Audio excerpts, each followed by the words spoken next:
محمود کا مسلک کیا تھا، فلاں کا مسلک کیا، نورانی صاحب کا مسلک کیا. تو اگر مسلکوں پہ بات آ جائے گی،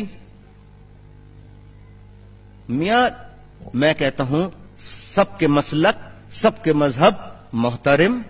یہ تو فیتھ اینڈ بلیف کا معاملہ ہے. لکم دینکم ولی دین، تمہارا دین تمہارے ساتھ، میرا دین میرے ساتھ. خدا کے لیے میں پاکستان کے ارباب اختیار سے کہتا ہوں، جو مذہبی رجت پسندی، ریلیجس فینیٹسزم ہمارے ملک میں رواج دیا جا رہا ہے، خدا کے لیے اس کا خاتمہ کریں.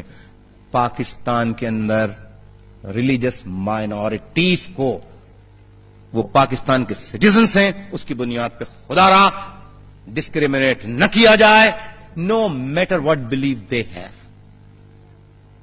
اگر وہ پاکستانی ہیں تو کسی مسلک کو آئین اور قانون کے تحت حق نہیں پہنچتا کہ اس کی بنیاد پر کسی کا سر قلم کریں. یہ جرم ہے، گناہ ہے.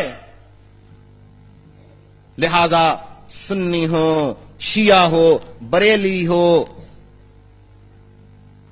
دیوبندی ہو، شافعی ہو، حنبلی ہو، حنفی ہو، مالکی ہو، کوئی بھی ہو، سب کو اپنے مسلک.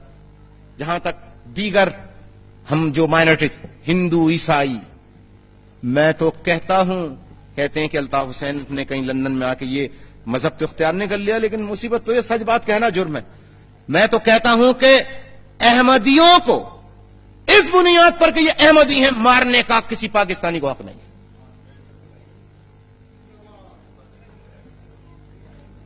میری بات غلط ہے؟ کیا ہے یہ کافر ہیں، یہ مسلمان ہیں، یہ نہیں ہیں، یہ عیسائی ہیں، یہ ہندو ہیں. یار اپنے مذہب پہ چلتے رہو میاں، اس کا فیصلہ اللہ کرے گا، میں اور آپ تھوڑی ہیں نعوذ باللہ کوئی خدا جو ہم فیصلہ کریں گے.